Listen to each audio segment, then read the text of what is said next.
अब आते हैं हम उन सवालों पे जो लोगों में कंफ्यूजन पैदा करते हैं। सबसे पहला सवाल है कि पेशेंट बोलता है कि सर ये मेरा पालतू डॉग है, पालतू कुत्ता है और इसका जो वैक्सीनेशन है वो बिल्कुल कंप्लीट है।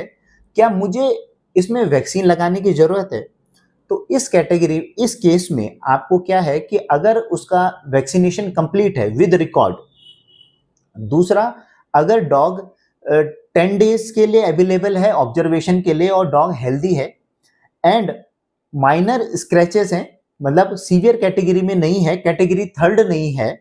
तो इसमें आप वैक्सीनेशन को स्किप कर सकते हैं। सेकंड सिनेरियो है कि पेशेंट कहता है कि सर मुझे अभी 6 मंथ बैक ही डॉग बाइट हुआ था, उस समय मैंने कंप्लीट इम्यूनाइजेशन लिया था, वैक्सीनेशन लिया था, क्या मुझे अब मुझे फिर से डॉग बाइट हो गया, क्या मुझे फिर से इसमें इंजेक्शन लेने की जरूरत है या कंप्लीट वैक्सीनेशन लेने की जरूरत है? तो इस सिनेरियो में हम उसको यूजुअली एक single intramuscular dose as a booster dose advice करते हैं और ऐसा हम अप टू 2 ईयर तक वैलिड मानते हैं कि अगर आपका प्रीवियसली, वैसे तो जो रेबीज वैक्सीनेशन है वो बहुत लंबे समय तक इम्यूनिटी देता है, बट हम उसको अप टू 2 ईयर तक कंसिडर करते हैं। अगर 2 ईयर तक है तो हम एक single intramuscular dose as a booster dose हम लगा देंगे। तीसरा, पेशेंट कहता है कि सर आज 10 दिन हो गए, 10 दिन बाद भी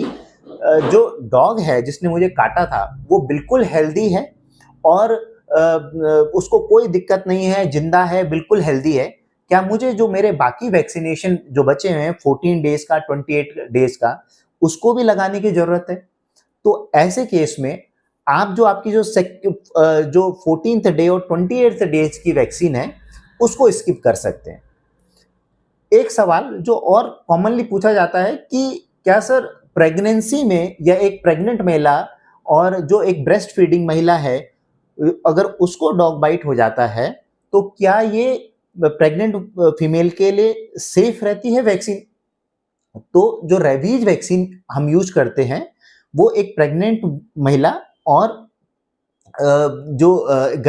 मतलब प्रेग्नेंट महिला है और ब्रेस्ट फीडिंग मदर है उसके लिए बिल्कुल सेफ है, तो हम उन दोनों को भी ये वैक्सीन लगा सकते हैं। और एक लास्ट सवाल जो लोग पूछते हैं कि सर अगर मुझे जो कैटेगरी